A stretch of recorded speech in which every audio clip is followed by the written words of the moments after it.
Assalamualaikum warahmatullahi wabarakatuh.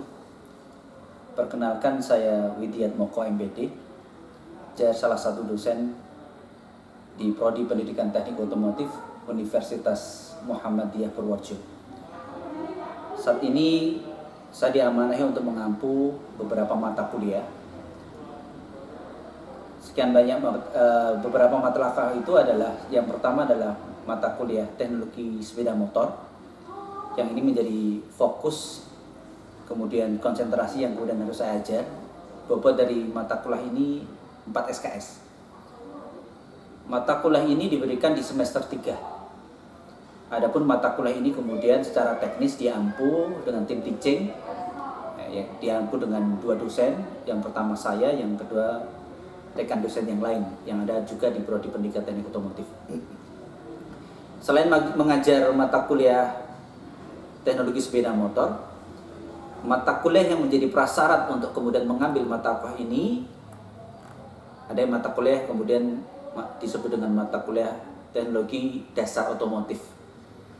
Kemudian mata kuliah yang lain yang terkait dengan mata kuliah teknologi sepeda motor ini, yang bersama disampaikan di semester 3 yang juga saya ampu, adalah mata kuliah elemen dasar atau elemen mekanik otomotif. Adapun nanti kemudian mata kuliah ini kemudian disambung secara kompetensi, jejaring kompetensi dilanjutkan di semester 5, yaitu mata kuliah yang membahas yang kemudian disebut sebagai mata kuliah dengan nama bahan bakar dan pelumas otomotif.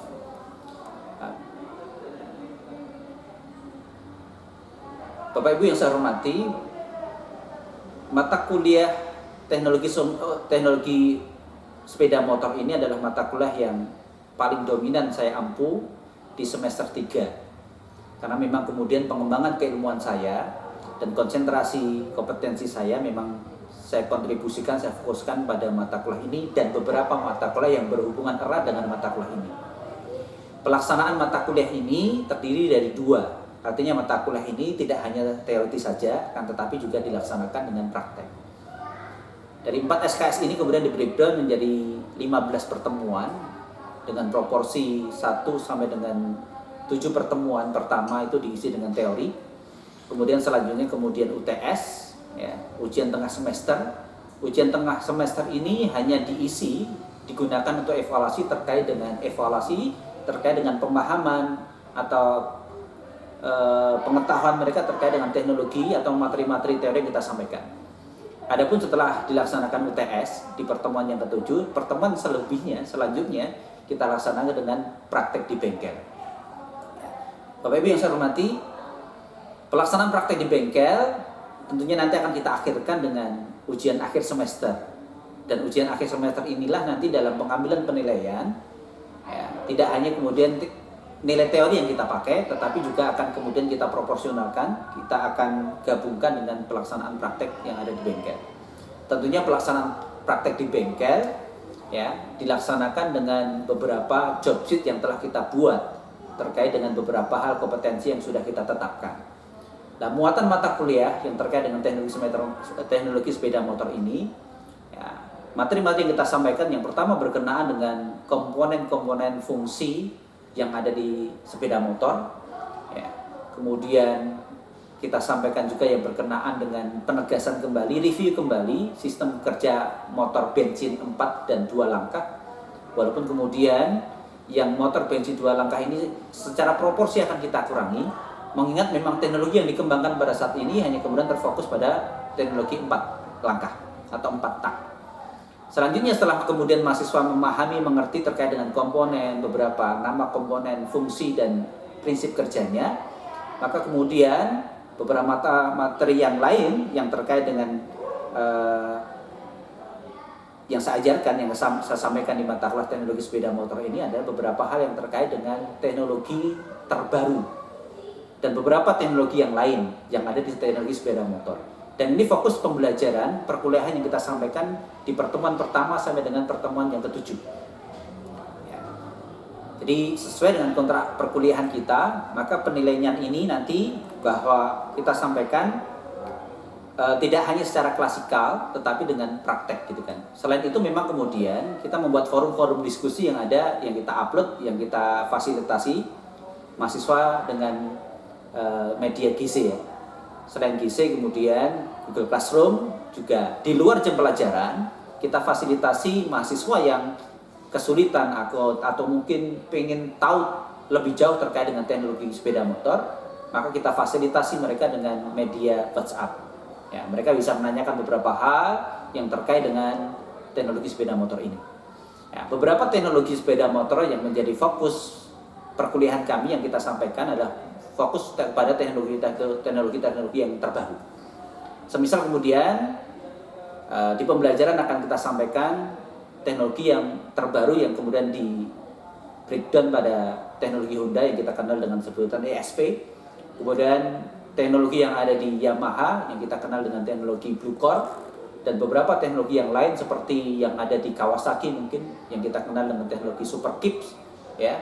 Kemudian ada beberapa istilah yang ada di beberapa motor yang lain seperti kemudian kita kenal dengan istilah SOHC, DOHC dan sebagainya. Kita akan bahas ya, kita akan diskusikan dengan mahasiswa di forum-forum klasikal pada saat perkuliahan. Nah, Bapak Ibu yang saya hormati, jadi mata kuliah teknologi sepeda motor ini memang disampaikan di semester 3 dan ini memang kemudian disampaikan juga sama di semester yang ketiga itu dengan mata kuliah elemen mekanik otomotif. Nah, tentunya saja memang ada mata kuliah satu lagi yang kemudian saya ampuh juga dilakukan di semester 5. Nah, semester 7 mohon maaf, itu mata kuliah yang kita sebut dengan nama diagnosis kendaraan. Di sana pun kemudian kita tegaskan kalau teknologi sepeda motor itu berkenaan dengan kompetensi yang berhubungan dengan maintenance and repair, ya, perbaikan dan perawatan, dan itu akan kita fokuskan di pelaksanaan praktek di bengkel, maka tentu saja kemudian nanti akan diperkuat dengan mata kuliah yang lain seperti bahan bakar dan pelumas, kemudian diagnosis kendaraan nanti di semester yang berikutnya. Adapun pelaksanaan, karena ini diampu tim teaching, maka pembagian yang berkaitan dengan materi pun kita lakukan dengan tim yang lainnya. Kebetulan fokus saya adalah bagian yang berhubungan dengan teknologi terbaru. Maka fokus materi yang saya sampaikan berkenaan dengan Blue Core, ESP, Super Kip, DOHC, SOHC, ya, dan beberapa teknologi yang sudah ada pada beberapa aplikasi motor-motor yang terbaru saat ini. Adapun kemudian untuk tim yang lainnya mengampu beberapa ya terkait dengan perbaikan dan perawatan sasis, kemudian kelistrikan dan beberapa subkompetensi yang lain.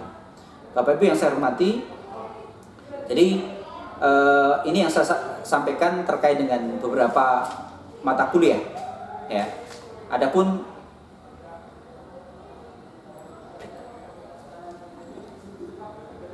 potong dulu. Bisa dipotong Mas? Lanjut Mas. Nanti sudah sambung ya? Sudah, pause ya? Oke Mas. Bapak Ibu yang saya hormati, selanjutnya yang ingin saya sampaikan terkait dengan kompetensi saya yang kemudian konsentrasi saya di salah satunya di mata kuliah teknologi sepeda motor ini adalah bahwa metode penyampaian untuk mata kuliah ini kita bagi menjadi 3. Yang pertama adalah delivery ya. Itu yang kita lakukan dengan penyampaian melalui modul slide yang memang kemudian saya buat itu, kemudian saya share kepada mahasiswa semuanya, kadang secara langsung pada saat setelah tetap muka pelaksanaan perkuliahan, bisa lewat Zoom dan lain sebagainya. Yang jelas, delivery ini kita sampaikan berupa materi-materi yang kemudian akan menambah pemahaman mereka terkait dengan sekian banyak teknologi yang ada di teknologi sepeda motor.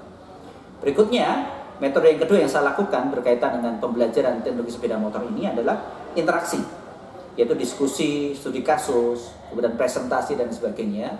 Maka ada salah satu yang kemudian kita sampaikan tugas kepada mahasiswa. Salah satunya tugas adalah mereka studi kasus di lapangan, menemukan sebuah kasus yang kemudian nanti akan menemukan kasusnya apa, troubleshooting, kemudian solusinya bagaimana. Dan itu yang kemudian menjadi tugas yang menjadi bagian dari penilaian, salah satu yang kemudian kita aplikasikan di evaluasi. Berikutnya kaitannya dengan interaksi ini, sekali lagi sudah saya sampaikan sebelumnya, kita fasilitasi teman-teman mahasiswa dengan GC, kemudian dengan WhatsApp, Dan memang kemudian di luar jam pun, di jam perkuliahan ataupun kemudian mereka mendapati permasalahan yang berhubungan dengan teknologi sepeda motor terkait dengan trouble, terkait dengan kerusakan atau masalah apa saja yang terkait dengan kendaraan mereka, maka forum-forum diskusi ini pun kemudian kita bisa bentuk spontanitas, tentunya di luar jam perkuliahan. Dan biasanya memang kemudian para mahasiswa itu ya menyampaikan diskusi-diskusi semacam itu di forum GC, ya, Google Classroom. Bapak Ibu yang saya hormati, yang berikutnya perlu kita sampaikan bahwa untuk mendukung proses pendidikan dan pengajaran terkhusus pada mata kuliah teknologi sepeda motor ini, dan ini kemudian saya kaitkan dengan beberapa hal terkait dengan tridharma perguruan tinggi, yaitu penelitian dan pengabdian. Maka di dalam penelitian saya pun kemudian saya mencoba untuk kemudian membuat pengembangan media pembelajaran yang berupa media audio video. Bagaimana kemudian salah satunya yang media yang saya buat adalah pembongkaran dan perakitan atau OH, overhaul sepeda motor matic, yang barangkali memang kenapa saya ambil untuk yang khusus matic, di mana karena memang tren masyarakat terkait dengan opini masyarakat dan kecenderungan masyarakat bahwa teknologi yang digunakan khususnya teknologi sepeda motor sekarang ini adalah teknologi matic. Nah, oleh karenanya memang kemudian dalam pendidikan dan pengajaran saya mencoba mengembangkan, dan itu masuk dalam penelitian saya, dan kemudian luarannya adalah sebuah video audio yang bisa saya gunakan untuk proses perkuliahan, di mana kemudian nanti bisa digunakan untuk mahasiswa tutorial belajar di rumah. Selain itu Bapak Ibu yang saya hormati, bahwa selain itu sebagai pengembangan keilmuan saya, tidak hanya kemudian pendidikan dan pengajaran saya kaitkan dengan penelitian, tentu saja kemudian tridharma perguruan tinggi yang lain. Mata kuliah ini juga kemudian saya integrasikan dengan pengabdian saya, dan salah satu pengabdian saya adalah melakukan penyuluhan, ya, kemudian pendampingan di Karang Taruna yang ada di daerah Purworejo, Kabupaten Purworejo ini, ya. Itu pun juga kemudian menggunakan media pembelajaran yang saya buat. Itu yang pertama. Kemudian materi pun yang saya sampaikan dalam pengabdian itu juga berhubungan dengan teknologi sepeda motor, yaitu penyuluhan dan pendampingan perawatan dan perbaikan sepeda motor injeksi. Nah, tentu saja memang kemudian berbicara masalah sepeda motor teknologi injeksi tidak lepas dari kemudian yang kita kenal dengan kendaraan matic. Yang terakhir Bapak Ibu, dalam metode pembelajaran teknologi sepeda motor ini, tentunya memang yang terakhir adalah asesmen atau penilaian. Adapun penilaian itu kemudian secara proporsi saya bagi, yaitu 20% untuk keaktifan, presensi kehadiran, baik lewat secara tatap muka maupun Zoom dan lain sebagainya, itu saya proporsikan sebesar 20%. Adapun kemudian untuk pelaksanaan UTS yang menjadi bagian dari evaluasi pertemuan pertama sampai dengan pertemuan yang 7, yang hanya kita sampaikan dan muatannya hanya teori, maka kita proporsikan sebesar 25% untuk asesmen penilaiannya. Adapun untuk tugas, ya, yang berupa kemudian studi kasus di lapangan, pembuatan paper terkait dengan teknologi terbaru atau teknologi sepeda motor, atau studi kasus troubleshooting, tugas-tugas, ya, terstruktur maupun tidak struktur, kita proporsikan sebesar 25%. Adapun UAS sebagai asesmen penilaian terakhir, kita proporsikan sebesar 30%. Nah, kenapa kita proporsikan 30%? Karena memang kemudian pada saat UAS itu fokus penilaiannya adalah unjuk kerja pelaksanaan praktek di bengkel.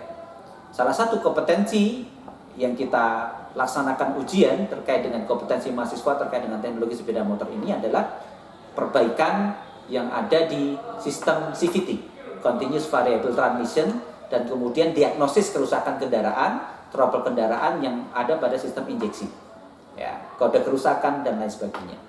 Dan tentunya saja dalam pelaksanaan evaluasi, pelaksanaan praktek di bengkel, nah, kita backup tim teaching 2 orang dosen yang kemudian bisa mengambil pelaksanaan praktek di bengkel.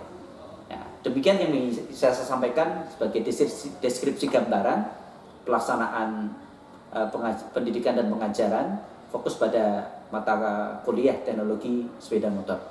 Dan sebagai contoh nanti akan kita sampaikan proses tetap muka atau perguruan saya menyampaikan materi yang berhubungan dengan materi teknologi sepeda motor, fokus pada teknologi ESP yang ada di kendaraan motor Honda. Saya akhiri sekian, salam.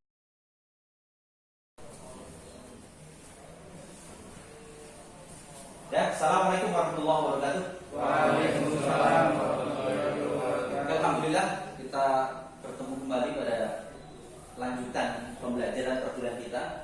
Mohon maaf saya lepas masker ya, karena nanti akan saya sampaikan materi. Pada pertemuan yang kelima ini ya, jadi memang sudah kita agendakan seperti halnya yang kemudian kita sampaikan waktu pada kontrak perkuliahan, bahwa di pertemuan 4, 5 sampai dengan 6 kita akan membahas ya yang berkaitan dengan teknologi sepeda motor. Dalam hal ini memang kemudian kita akan bahas untuk topik yang berkenaan dengan sistem bahan bakar injeksi, yang itu sudah di-breakdown ya, sudah diadopsi oleh teknologi yang ada di motor-motor sekarang. Terkhusus kalau kemudian di motor Honda dan di motor Yamaha yang memang secara pabrikan di pasaran itu sudah berbeda luas. Ya, silakan nanti aksennya bisa berjalan ya. Tanda tangan. Oke. Kita masuk dulu pada materi yang berkenaan dengan teknologi pertama yang kita sampaikan di RPS ya. Rencana pembelajaran semester, bahwa nanti hari ini kita akan sampaikan materi yang berkenaan dengan teknologi yang ada pada sepeda motor. Yang pertama kita bahas teknologi yang ada di Honda, yang kita kenal dengan teknologi apa Mas? ESP. Mohon maaf, angkat tangan untuk yang ESP. Artinya Mas? Smart Power. Oke, Enhanced Smart Power. Ya, teknologi Honda. Kalau dulu mungkin kita kenal dengan istilah PGM-FI. Ada yang tahu mungkin? Mas? Oke, mohon maaf. Programmable fuel injection. Jadi sistem penginjeksian bahan bakar ke dalam ruang bakar atau yang kita sebut sebagai chamber, yang sistemnya sudah terprogram. Kapan itu kemudian diinjeksikan dalam waktu durasi yang panjang dengan volume yang besar atau sedikit atau banyak, itu sudah terprogramkan. Tentunya kemudian yang membackup sistem injeksi itu yang kita sebut dengan sistem atau komponen apa yang untuk membackup sistem bahan bakar itu. Satu komponen yang ada di sistem injeksi sepeda motor, mohon maaf, barangkali saya review dulu materi, karena barangkali mohon maaf kalau toh pun belum saya sampaikan materi ini, tapi jenengan sudah pakai sekian panjang dalam kurun waktu yang lama, sudah menggunakan motor mau Honda mau Yamaha, tapi kadang kita nggak familiar terhadap teknologi yang ada di Honda itu sendiri. Yang mengatur sistem bahan bakar yang membedakan ini sistem bahan bakar konvensional dengan sistem injeksi adalah pengaturan programnya itu tadi. Yang kita kenal di backup semuanya itu sistem dengan sebuah komponen yang kita sebut sebagai ECU. ECU itu kalau di ECU itu engine control unit, itu istilah di mobil. Kalau di motor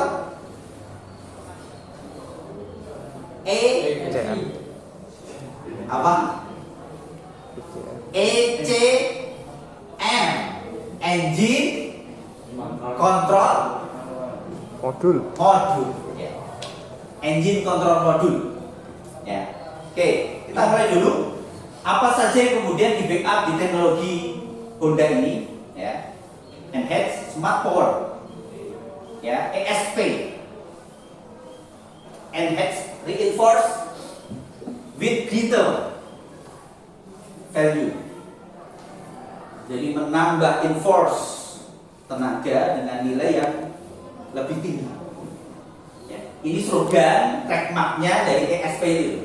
ESP, Enhanced Smart, secara cerdas itu power, penambahan tenaga, performa dengan apa? Cerdas.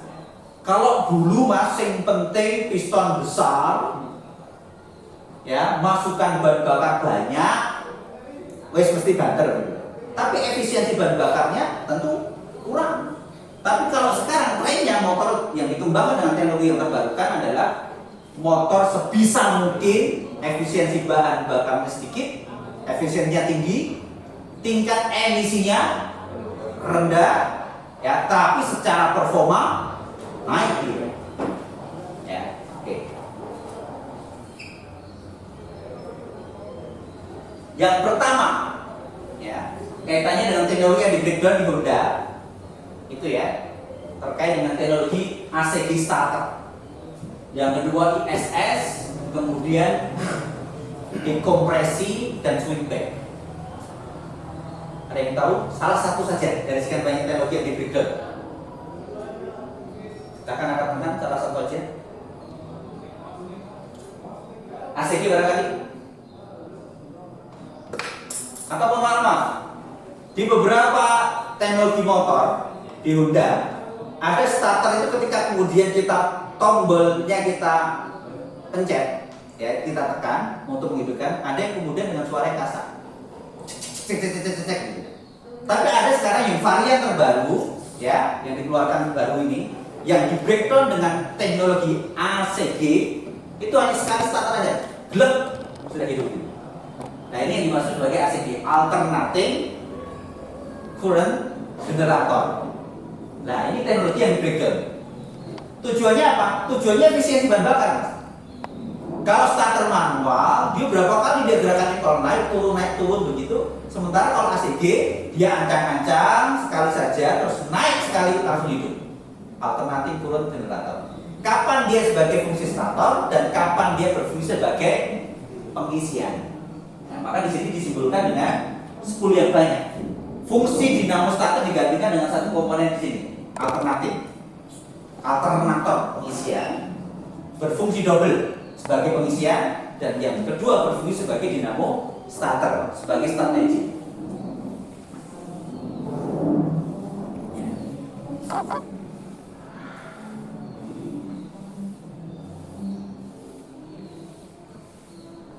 Berikutnya, Mas, saya garis tebal di sana ada yang kita sebut teknologi yang di Honda yang di breakdown dengan istilah ISS.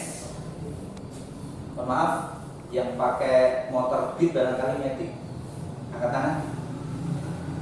Beat, ayo Mas. Ada tombol ISS nggak? Apa ada? Tahu artinya ISS? Idling, stop, Idling, idling, stop, system. Idling itu artinya apa? Idle itu artinya apa? Idle, putaran idle. Ada putaran rendah, putaran sedang, dan putaran tinggi. Kalau orang Jawa ngomong panjeran. Kalau orang Jawa ngomong putaran stasioner, enggak hidup, mohon maaf, enggak mati, tapi putarannya enggak terlalu tinggi. Pada saat kita memanasi mesin itulah kemudian itu di saat putaran idle. Maka di teknologi Honda kita kenal ada teknologi yang di breakdown di sana, yang bertujuan salah satunya adalah untuk efisiensi bahan bakar, ya, supaya tujuannya idle stop system pada saat di putaran idle, putaran rendah, dengan asumsi throttle atau bukaan gas tidak diangkat, itu dia akan mematikan fungsi stop engine, mesinnya mati. Oke, mohon maaf yang sudah menggunakan motor dengan breakdown teknologi ISS. Kapan motor itu mati? Ketika enggak digas. Kedua, apa Mas? Kapan? Ketika langsung. Apa? Ketika langsung. Ketika langsung, ya. Ya intinya kalau bukaan throttle, gas itu nggak dibuka, itu akan mati. Tetap mati begitu. Tidak ada kriteria kapan berlakunya dia, karena fungsi ISS bisa difungsikan manual atau bisa dinonaktifkan. Maka di sini saya gambarkan sebagai simbol. Ya, kapan kita bisa gunakan atau tidak? Ya. Jadi dia akan mati dengan time delay-nya. Ya, penundaan waktunya itu 3 detik. Ketika posisi idle mesin idle, tidak diangkat throttle-nya selama 3 detik, itu akan mati. Tapi persyaratan berikutnya ada lagi. Ketika suhu mesin itu yang di backup atau didetek oleh EOT, apa itu EOT? Yang ada di sensor EOT, engine EOT, salah satu sensor yang ada di motor. Kalau di mobil mohon maaf, barangkali Anda sudah belajar, kebetulan Anda sudah sekarang semester 3 ya. Barangkali sudah mendapatkan mata kuliah teknologi otomotif dasar atau dasar otomotif. Ada yang kita sebut dengan istilah WTS, Water Temperature Sensor. WTS itu kalau untuk teknologi mobil, karena kebetulan water coolingnya, pendinginnya adalah berupa air. Ya, tapi kalau untuk motor kebetulan ya tidak setiap motor yang ada di Honda tidak di backup dengan water coolant atau water jacket. Seperti Beat yang hanya kapasitas 110 cc tidak ada water coolantnya, nggak ada radiatornya.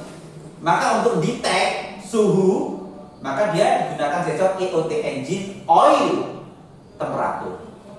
Nah, ketika mesin ini masih berada pada posisi kurang dari 80 derajat Celcius, maka sekalipun throttle itu dalam keadaan tidak dibuka atau dalam posisi idle, mesin nggak akan mati. Paham sampai sini? Oke. Maka nggak mungkin Mas, kapan kita mau memanasi motor seandainya tiap kali nggak digas mati, tinggal mau mati. Nah, maka fungsi ini bisa dinonaktifkan, tidak berfungsi atau aktif. Berikutnya Mas. Ya. Jadi ISS adalah teknologi yang memungkinkan mesin mati pada kondisi langsam, idle, lebih dari 3 detik. Ya, sangat berguna untuk menghemat bahan bakar. Ketika berlalu lintas. Mohon maaf Mas, pada saat mesin mati, untuk menghidupkan kita butuh starter lagi atau tidak? Cukup dengan. Mohon maaf Mas, di sini ada statement untuk menghemat bahan bakar. Memang betul pada saat kita di traffic light nunggu sekian detik begitu kan, ya kan mati. Cuma mohon maaf pertanyaan saya, memang bahan bakar hemat, tapi bagaimana dengan penggunaan akinya? Harus di aki. Hemat atau enggak? Tiap kali kalau kita secara umum hanya kemudian menghidupkan motor pada saat mau kita gunakan, ya toh? Dan akan starter kembali pada saat mau mulai. Tapi kalau ini enggak, bentar-bentar mau menggok, tunggu sebentar mati, starter lagi. Nah, dan di plan di Honda ini tetap Mas, nggak ada masalah, irit bahan bakar. Dan penggunaan aki pun arus akinya nggak banyak juga, karena apa? Ada teknologi yang berikutnya di sini, ada dekompresi dan swing back. Dekompresi ini yang memungkinkan ya pada saat di starter itu nggak berat, ya, karena ada dekompresi komponen yang dipasang di knock, cam, begitu. Itu yang pada saat di starter dia membuka sedikit, sehingga tekanan kompresi pada ruang bakar atau chamber akan berkurang. Itu yang pertama.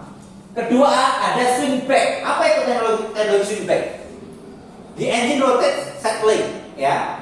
Jadi teknologi di sini yang memungkinkan dia ada ancang-ancang. Ya, begitu kemudian engine itu mati, dia posisinya kemudian di atas top terus. Dia balik lagi untuk ancang-ancang, baru langsung lakukan gerakan ke depan untuk kompresi. Jadi kesannya untuk yang teknologi ACG itu hanya sekali tombol pencet, gelap gitu saja sudah. Sementara kalau pakai dinamo starter, berapa kali dia berapa detik. Sementara untuk penggunaan dekompresi switchback hanya 1 detik saja, gelap, hidup langsung. Dan itu pun di backup oleh dekompresi. Kompresi yang ada di ruang bakar itu akan dikurangi begitu. Berikutnya Mas. Yang berikutnya. Teknologi di-backup dengan injektor. Kemudian di sini ada lubang injektor yang berjumlah 6. Tergantung nanti variannya. Ada yang 6, ya, ada yang berapa begitu, ada yang 1 saja barangkali. Ya.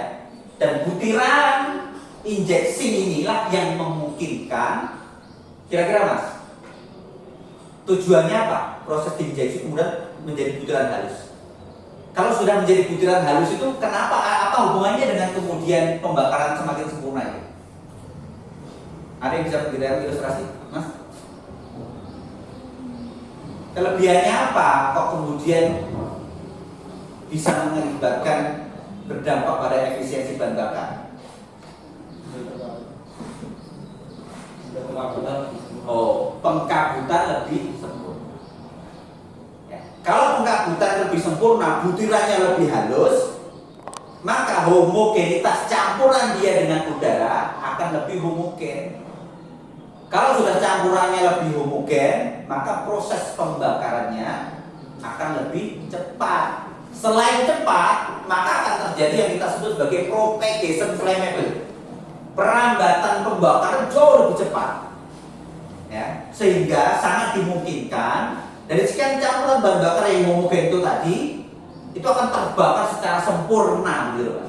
Sehingga kalau sudah terbakar secara sempurna akan menghasilkan daya explosion, daya ledak yang tinggi untuk mendorong piston ke belakang yang kita sebut dengan gerakan usaha. Paham sampai sini ya? Sampai sini dulu, mohon maaf. Any question first? Ada pertanyaan? Bisa angkat tangan? Ya, silakan. Yuk. Tadi yang IS itu karena laporan gas itu langsung bisa Betul. Ya. Terus yang mau ditanyakan? sistemnya bagaimana? Oh, sistemnya ringing. Ya, jadi begitu ada bukaan throttle, di sana ada switch yang kesentuh, ya. Ada sifat kemagnetan begitu, ya. Induksi magnet yang kemudian mengalirkan arus, ya. Kemudian menggerakkan AC kita di alternator current neutral. Berarti ada Relaynya. Ya. Jadi begitu throttle dibuka begitu, ada sensornya. Sensor khusus throttle. Bukannya mohon maaf. Komponen yang ada di ESP kalau di sepeda motor manual kita sebut dengan istilah karburator. Sementara kalau di motor injeksi, karburator itu fungsinya digantikan dengan komponen yang kita sebut sebagai throttle. Di throttle itu nanti dimasukkan, dipasang ada satu TP sensor, throttle position. Jadi posisi bukaan katupnya itu berapa derajat throttle position ada. Kemudian di sana barangkali kalau di motor-motor lain disebut dengan istilah MAP, manual absolute pressure max, ya, dan lain sebagainya. Nah, ini tipikalnya seperti di mobil semuanya throttle bukan karburator. Ya. Oke, kita lanjutkan. Nah, ini rocker arm di sini dibuat dengan desain rocker arm. Rocker arm itu nek bosok begal apa mas? Pelatuk bahasa Indonesia. Kalau bahasa gaulnya lagi di bengkel. Apa? Apa? Oh, ada lagi saya baru dengar itu. Karena di beberapa tempat ada yang orang menyebut sebagai pelatuk manuan. Karena kinerjanya dia naik turun begitu. Buka nutup, yang roller ini bersinggungan dengan bagian sini cam. Ya, sementara yang baut ini berhubungan dengan komponen kartu. Nah, di sana ada baut penyetelan kartu. Walaupun mohon maaf, berbicara masalah mekanisme kartu, nanti ada yang kemudian single rocker arm, ada yang double rocker arm, itu berhubungan dengan jumlah katupnya. Atau yang kemudian kita sebut, mohon maaf, ada istilah DOHC, SOHC. Yo, SOHC apa? SO, oke. Nek DOHC double over, bukan hit ya, head, kan di atas kepala. C-nya camshaft. Camshaft di atas. Kalau engkol itu kita sebut dengan istilah crankshaft. Ya. Kalau orang Jawa ngomong banjul, bahasa Indonesia engkol, gitu ya. Oke. Jadi dengan di breakdown teknologi ini, ya, pakai roller memungkinkan koefisien gesek itu berkurang. Ya, jadi kemudian gesekan bisa direduksi seminimal mungkin sehingga gitu ya, kinerja dari engine akan jauh lebih ringan. Kalau kinerja engine, pergerakan naik turunnya piston itu ringan, maka akan berdampak berimplikasi pada penggunaan bahan bakar yang sedikit. Kenapa kok bahan bakar yang dimasukkan sedikit? Karena bukaan throttle-nya hanya sedikit juga. Ya hubungannya begitu. Terus ini compact combustion chamber.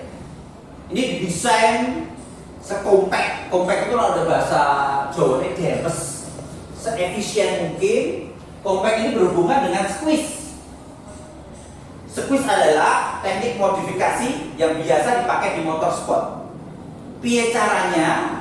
Bagaimana caranya supaya masukan bahan bakar dan udara yang masuk ke chamber itu cepat, ya, dan keluarnya pun untuk menuju ke exhaust, ya, itu juga cepat. Sehingga pada saat langkah kompresi yang dibakar itu benar-benar udara dan bahan bakar fresh. Ya, sementara sisa pembuang yang sisa bahan bakar itu pun akan segera dibuang secara cepat juga.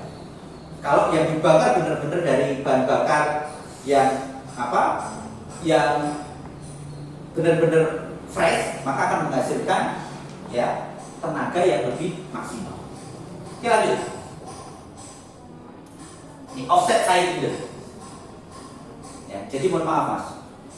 Piston silinder itu kalau lurus bener begini, pada saat posisi mentok lurus ya, itu akan balik angel. Berat Mas. Tapi di sini ada yang kita sebut offset cylinder. Nah, ini digeser Mas. Ya, kedudukannya itu pada saat posisi top, posisi apa engkol ya. Kalau bahasa Jawanya itu stang seker ya, connecting rod atau batang piston. Pada saat piston di posisi di top TMA, dia tidak jatuh lurus, tapi masih ada sudutnya. Itu offset cylinder. Coba bayangin Mas. Nah, iki lurus, dia harus balik. Ya, ini lurus harus balik ke belakang. Susah. Tapi kalau ini agak digorgi, gini kan mudah. Nah, itu offset cylinder. Mohon maaf, teman-teman yang sering mainan motor CB, itu biasanya sering main yang namanya bore up, bore stroke, pindah langkahnya. Nah, sebenarnya tanpa mereka sadari Mas, teknologi itu kemudian di breakdown, ditangkap oleh Honda yang kemudian dikenal dengan dipatenkan dengan istilah offset cylinder. Dan ini nyata dan ada di Indonesia ya. Orang Indonesia itu kreatif. Seandainya mereka seperti itu dipatenkan begitu ya, dihakikan begitu, hak paten dapat royalti. Honda ini ngambil teknologi begitu, gitu ya. Bayar set kan duit. Cuma keduluan dari Honda begitu Mas. Padahal teman-teman CB dulu sudah lakukan, itu sudah di breakdown di motor CB sudah. Ya mohon maaf, casingnya saja CB, ini jeruan Cak. Sudah apa? Tiger, Revo, mereka nyebut sebagai GR series, menolak punah. Ya kan? Nah, sekarang di sini ada spinny slash. Ini silinder breaker.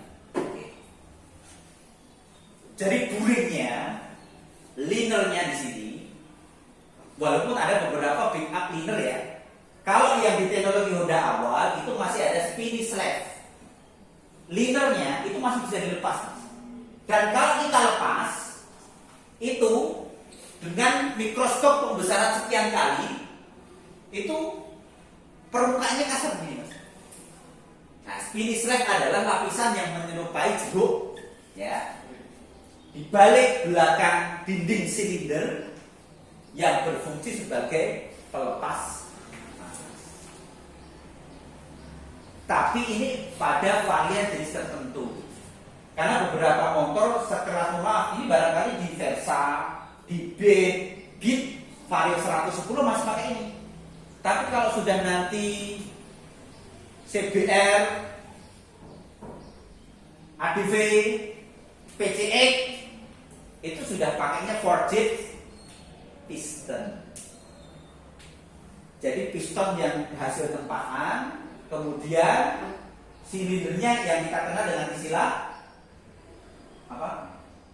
Silinder yang tidak bisa di quarter, tidak bisa di oversize, bias. Jadi Anda harus tahu itu. Ya, maka bukan treatment yang ada di bagian inner buring itu bagaimana kemudian melakukan pendinginan dengan sempurna. Oke. Terus nih yang ada di Honda light gauge piston and crankshaft. Pistonnya dibuat sependek mungkin supaya ringan, itu aja belum cukup.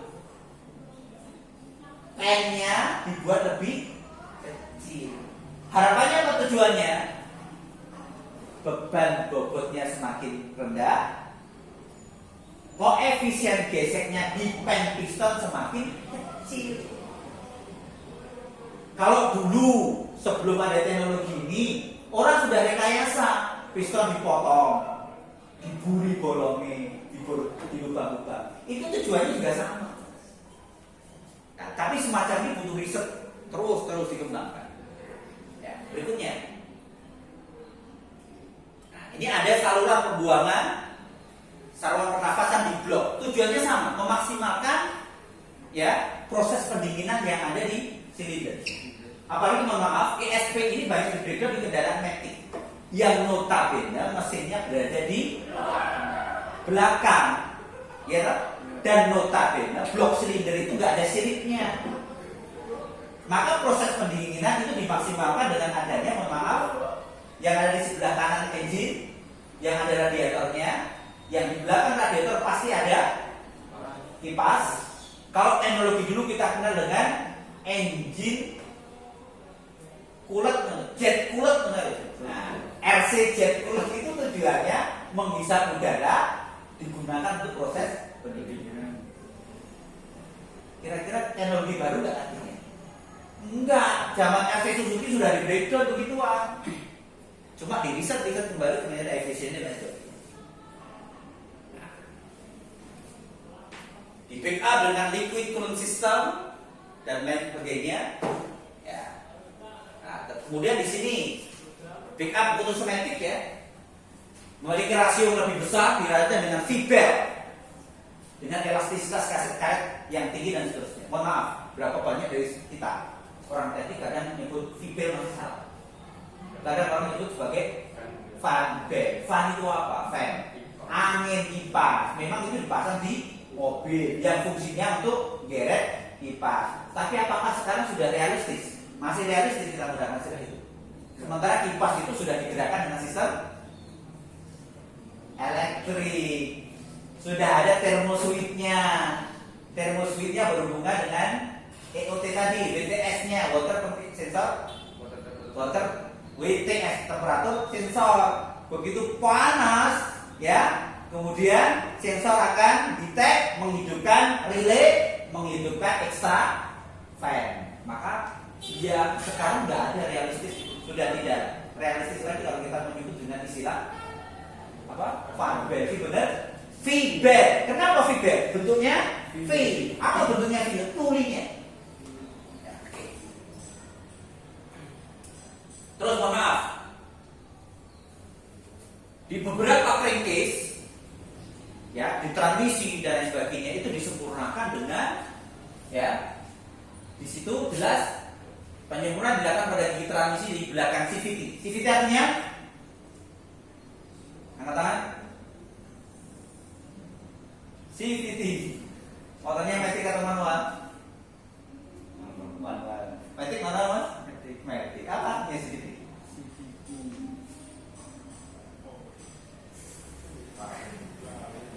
Lupa. Dia CVT. Sudah berapa lama pakai motor matic? 2 tahun. Oh 2 tahun. Tapi nggak ngerti ya. Ya ditumpah teknologinya apa nggak?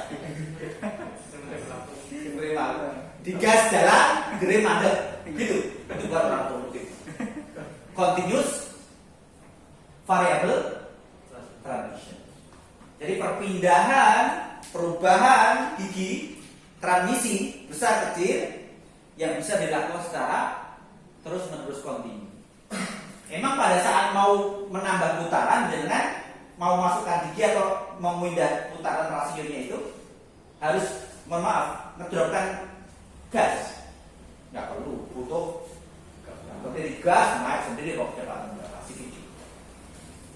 Nah, jadi buring-biringnya di sini diringankan, ya, sehingga mampu mengurangi jumlah oli agar ringan bekerja. Nah, mohon maaf mas, kebutuhan oli itu tidak harus banyak. Mohon maaf, ini ilustrasi ya. Saya punya sen ya, 1000 cc. Saya sudah juga. Olinya tahu nggak berapa? 1000 cc. Dengan kapasitas mesin segitu, bodi segitu. Sennya LED. Itu kalau kita ngisi oli di manual servisnya hanya berapa? Kalau dengan penggantian dengan oli, dengan filter oli 2,3 liter. Tapi tanpa pelumas, tanpa ganti filter oli itu hanya 2,1 liter. Waduh, motor aja 1 liter. Itu mesin 1000 cc, oli hanya segitu. Oh, ternyata kita kenal dengan teknologi VVDI. Ternyata dengan banyaknya oli itu bukan bagian dari keuntungan yang kita dapat. Karena di gearbox itu gerakannya akan lebih berat. Sama kita mengaduk gelas, volume airnya banyak dengan sedikit akan jauh lebih ringan yang sedikit. Tapi yang jelas didesain dengan konstruksi yang memungkinkan pelumasan dan pompa oli itu bisa bekerja tersirkulasi dengan baik. Sehingga sekarang kapasitas oli dikurangi, tapi sistem itu berbeda. Contohnya kemudian, mohon maaf, ada beberapa yang kemudian ya dimaksimalkan kinerjanya. Salah satunya biar sirkulasinya lancar, viscosity-nya dikurangi. Kita kenal dengan istilah 5W, 10 dan lain sebagainya.